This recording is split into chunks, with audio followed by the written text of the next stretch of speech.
जोजलपा नमस्ते। आज पनि हामी उपस्थित भइसकेका छौँ। प्रविधि संयोजनमा हुनुहुन्छ युनिक साक्य र म शङ्कर थापा। आज पनि म सोना लाल शाहजीलाई कार्यक्रममा निम्त्याउँदैछु। उहाँको विषयमा भन्नुपर्दाखेरि उहाँ चाहिँ एकपल्ट सङ्क्रमित भएर कोरोना सङ्क्रमित भएर निको हुनुभएको, त्यतिखेरको सङ्क्रमित हुँदाको अवस्थाको अनुभव उहाँले हामीसँग बाँडिसक्नु भएको छ। श्रोताहरूलाई मैले त्यो बारेमा कार्यक्रममा प्रस्तुत गरेर सुनाइ पनि सकेको छु र त्यतिखेरको अनुभव पछि अहिले पनि उहाँ अझ पूर्ण स्वस्थ भइसक्नु भएको छैन र त्यस विषयमा अलिकति कुराकानी गर्दैछु। समय सन्दर्भ, समसामयिक विषयहरूको साथमा समय सन्दर्भ, जनस्वास्थ्य, शिक्षा तथा आम नागरिकका ताजा विषयवस्तु समेटेर तयार पारिने समय सन्दर्भ। म आज उहाँलाई कार्यक्रममा स्वागत गर्छु। हेलो। हजुर। सोना लाल शाहजी, कार्यक्रममा म यहाँलाई पुनः स्वागत गर्दछु। हजुर सर, धन्यवाद हजुरलाई। यसअघि पनि हामी जोडिएका थियौँ है, यहाँको अनुभवहरू हामीलाई सुनाउनु भएको थियो है। अहिले यहाँको स्थिति कस्तो छ? अहिले अब म त अब निको भइसके, कोरोना अब नेगेटिभ आइसक्यो मेरो। हजुर। तर पनि अब भन्नुपर्दा स्वास्थ्य अवस्थामा आफू भित्रमा एउटा विकनेस भने कमजोरी भनेको अलिक फिल धेरै छ सर। ए हजुर हजुर। ए अनि कमजोरी भयो, त्यस पछाडि अब यो कोरोना चाहिँ अब एकपटक सङ्क्रमण मुक्त भइसकेपछि फेरि नलाग्ने भन्ने चाहिँ होइन, त्यो कारण तपाईँ सचेत भइरहनु चाहिँ आवश्यक छ है। अब यसको यस्तो छ सर, त्यो अब कोरोना भाइरस अब यो एउटा भाइरस हो, यो त हतपति अब मान्छेमा रिकभर हुनलाई टाइम लाग्छ, किनभने हाम्रो यो सराउन्डिङ, हाम्रो यो समाज जताततै फैलिरहेछ मान्छेहरूलाई। हजुर। र सङ्क्रमण भइसकेपछि पनि त्यसलाई अब हामीले अब निको भइसक्यो भन्दैमा त्यो अब हुँदैन, त्यो छिट्टै हटिहाल्छ भनेर पनि छैन सर त्यो। हजुर। तर त्यसको केही साइड इफेक्टहरू अब भनौँ न, त्यो निको भए पनि हामी कोरोनाबाट पोजिटिभबाट नेगेटिभ भए पनि त्यसको इफेक्ट मैले अब आफूले अनुभव गरेको कुराहरू, अब रिङ्गटा लाग्ने, त्यो अब टाउको दुख्ने, धेरै कमजोरी फिल हुने, थकावट लाग्ने, त्यस्तो महसुस मलाई भइरहेछ सर अहिले पनि। ए यो अनि खानपिन चाहिँ के कुनै किसिमको छुट्टै किसिमको खाना केही खानुभएको छ कि साधारण खाना नै हो? होइन, खाना त सर मैले अब जुन आइसोलेसन बस्दा जसरी खाइरहेको थिएँ त्यस्तै नै मेन्टेन गरिरहेको छु अहिले पनि। म बिहानै अब कागती पानी खाने, त्यसपछि अन्डा खाने, अनि खाना आफ्नो अब हिसाबले। अब म पनि अब त सङ्क्रमण मुक्त भएर 15 दिन फेरि मैले रेस्ट बसेर अफिस फर्किसकेको छु अहिले सर। हजुर। अब हामी एउटा राष्ट्र जनताको लागि खटिएको मान्छे, जनताको सेवामा समर्पित भएको मान्छे, अब धेरै दिन बस्न पनि सकिएन। अब आफूलाई अलिकति कमजोर भए पनि, जस्तो अवस्था भए पनि अब म आफ्नो कार्यक्षेत्रतिर फर्किसकेको छु। ए अहिलेको स्थितिमा अब अफिस जोइन गरेर फेरि तपाईँले काम सुरु गरिसक्नु भयो? हजुर सर। अनि त्यहाँनिर फेरि तपाईँसँग अब अहिले पहिलेको अवस्था र अहिलेको अवस्थामा कतिको भिन्नता पाउनु भएको छ भनौँ न?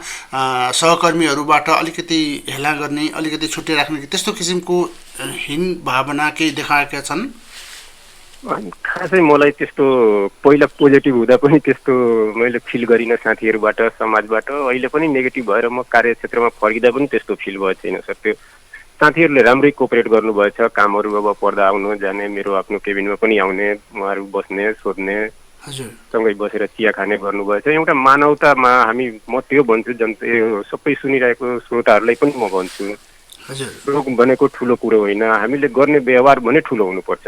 रोग जसलाई पनि राख्न सक्छ, त्यो लागेको कुरो भोलि पर्सि निको पनि हुन सक्छ। तर हामी एउटा मानव भएर जुन मानवीय व्यवहार गर्छौँ अरूलाई, त्यो सधैँको लागि रहिरहन्छ। हामी आज नराम्रो गऱ्यो भने भोलि त्यो लाइफ टाइम त्यसको इफेक्ट छाप परिरहन्छ मान्छेलाई। त्यही भएर श्रोताहरूलाई म यो भन्न चाहन्छु, कोरोना बिमारी होस् अथवा जुनसुकै बिमारी होस्, यो समाजले भनौँ न, यो हाम्रो देश संसारै कोरोनाले पीडित भइरहेछ। यस्तो अवस्थामा हामीले भेला, अनादर, तिरस्कार त्यस्तो गर्नुभन्दा पनि एउटा सद्भाव, राम्रो व्यवहार गरिदिँदाखेरि एउटा जुन सङ्क्रमित व्यक्ति छ त्यसमा पनि एउटा राम्रो उसमा पनि हौसला जाग्छ, उत्साह जाग्छ। पक्कै पनि उसमा पनि एउटा अब आफू निको हुन्छु भनेर एउटा विश्वास जाग्छ। त्यही भएर हामीले विश्वास बढाउने काम गरिदिनु पर्छ। त्यो हौसला त्यो गिराउनु भन्दा पनि हौसला बढाउने कुरा हामी समाजमा त्यो व्यक्तिलाई गरिदियो भने धेरै राम्रो हुन्छ त्यो।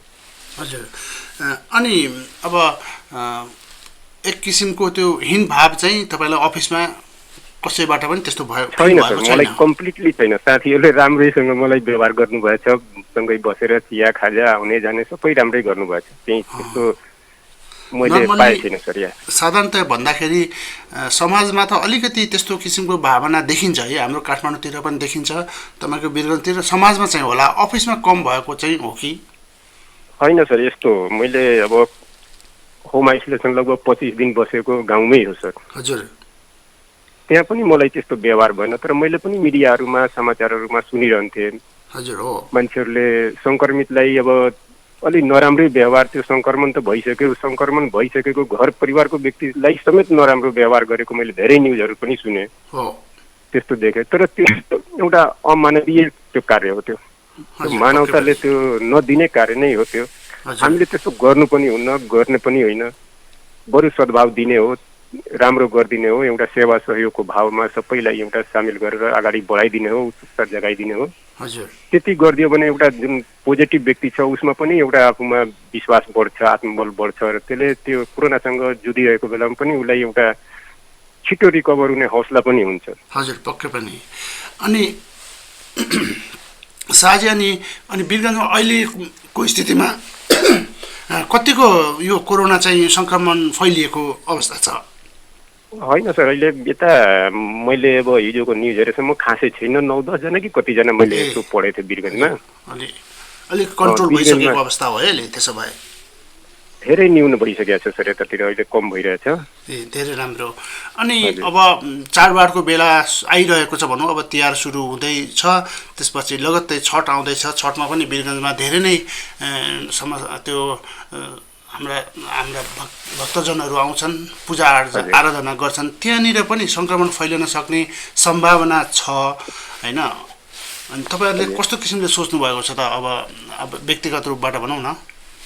अब यो धार्मिक एउटा सहिष्णुता भनौँ सर, धार्मिक चाडबाड भनौँ, यो आइराख्ने कुरा हो। हजुर हामीले त्यसलाई मान्नु पनि पर्छ, हाम्रो रीतिरिवाज हो, परम्परा हो, त्यसलाई हामी अवहेलना पनि गर्नु हुँदैन। तर सबै कुरा मनाउँदा पनि हामी सबै कुरामा एउटा डिस्टेन्स अपनाएर, एउटा आफूमा सावधानी अपनाएर, एउटा अहिलेको सङ्क्रमणको अवस्थामा एउटा आफूलाई पनि र समाजलाई पनि दुइटैलाई सावधानी हुने तरिकाले, दुइटैलाई खतरामुक्त तरिकाले हामी गर्यो भने त्यो राम्रो हुन्छ।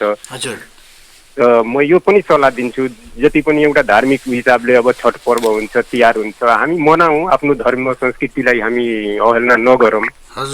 तर पनि एउटा जनतालाई, हामी समाजलाई सङ्क्रमण नहुने खालले एउटा हामी अब भनौँ न एकजनालाई सङ्क्रमण भए पनि त्यो अब घुलमिल हुँदाखेरि, भिडभाड हुँदाखेरि सङ्क्रमण फैलिने डर मात्रा धेरै हुन्छ सर। यो यसमा मेन हामी डिस्टेन्स मेन्टेन गर्न सक्यो, हामी सावधानी अपनाउन सक्यो भने हामीले धेरै यसलाई मिनिमाइज गर्न सक्छौँ।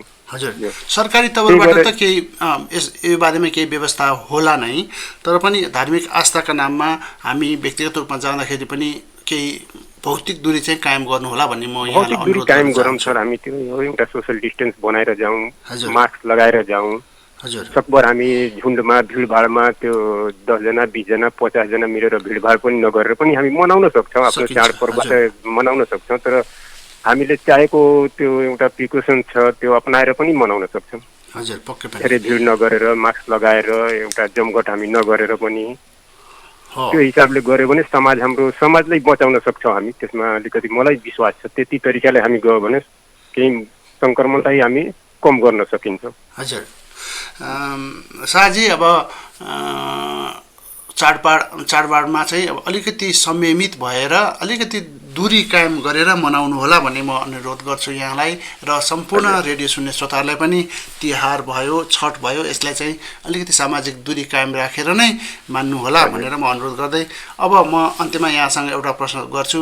भविष्यमा पनि हाम्रो कार्यक्रममा जोडिनु होला र सुरक्षित रहनु होला र आफ्नो तर्फबाट श्रोताहरूलाई, आफ्नो चिन्जानलाई कस्तो किसिमको सन्देश दिने गर्नुभएको छ? अब यो रह्यो सर, अब यो अहिलेको सङ्क्रमण अवस्थामा सबैले सावधानी अपनाऊ, हामी सबैले एउटा शिष्टाचार, हामी एउटा त्यस्तो एउटा संवेदनशील अवस्था छ, यसमा हामीले एउटा आफ्नत्व दियौँ, कसैलाई हेला नगरौँ र सकेसम्म सबैजना हामी आफ्नो ठाउँमा सबै प्रिकसनहरू सावधानीहरू अपनाएर बसौँ। कहीँ बाहिर जानु छ भने पनि हामी मास्क लगाएर भिडभाड नगरेर आफ्नो काम परेको बेला मात्रै निस्कौँ, धेरै भिडमा पनि नबसौँ। चाडबाड छ, चाडबाडमा पनि हामीले सावधानी पुर्याएर चाडबाड मनाउँ। र यस्तो हामी गर्यो भने यो सङ्क्रमण हो, सङ्क्रमणसँग बसिसक्यो भने हामीले पछिको भविष्यलाई पनि राम्रोसँग बचाउन सक्छौँ भनेर मलाई विश्वास छ। यस्तो तरिकाले हामी त्यही भएर एउटा आफू बच्ने हिसाबले अरूलाई पनि बचाउँ सबैले, हामी त्यही एउटा मेरो अब सबैलाई भनाइ हो। र अन्तमा म के भन्छु भने यो सङ्क्रमण भइसकेको व्यक्तिलाई हामी हेला नगरौँ, त्यसलाई सद्भाव दियौँ, त्यसलाई ममता माया दियौँ, त्यसलाई एउटा सहयोगको भाव दियौँ। र यही समाजमा हामी सबै बस्ने भनेको यही समाज हो। आज मलाई छ, भोलि अर्कोलाई हुन्छ, पर्सि अर्कोलाई हुन्छ। त्यही भएर एउटा सद्भावको भावना अपनाउँ, सबैमा हामी एउटा सद्भाव बाँटौँ र चाडबाडहरू आइरहेको बेलामा सद्भावले नै मनाउँ, हामी सोसल डिस्टेन्स कायम गरेर सावधानी अपनाएर मनाउँ भनेर मैले सबैलाई यो कार्यक्रम मार्फत मैले जानकारी बनाउने एउटा सूचना जस्तो एउटा आफ्नो विचार मैले व्यक्त गर्न चाहन्छु। हजुर सोनालालजी, धेरै धेरै धन्यवाद हाम्रो कार्यक्रममा पुनः जोडिदिनु भयो र आफ्नो अनुभव बताइदिनु भयो। हाम्रो कार्यक्रम युट्युब मार्फत सुन्दै गर्नुहोला, अनि युट्युब बाहेक पनि हाम्रो लाइभ पनि सुन्न सक्नुहुनेछ। नेपालको यो भित्तेपात्रोमा गएर त्यहाँ खोज्न सक्नुहुनेछ, लाइभ पनि सुन्न सक्नुहुनेछ भन्दै आजको कार्यक्रमबाट म यहाँसँग छुट्टिन चाहन्छु। पुनः भेटौँला, स्वस्थ रहनुहोला, नमस्ते। धन्यवाद, हजुरलाई पनि धन्यवाद। यो एउटा जनचेतनाको हिसाबले मलाई जोड्नुभयो, त्यसको लागि हजुरलाई पनि धेरै धेरै धन्यवाद छ सर। हस्।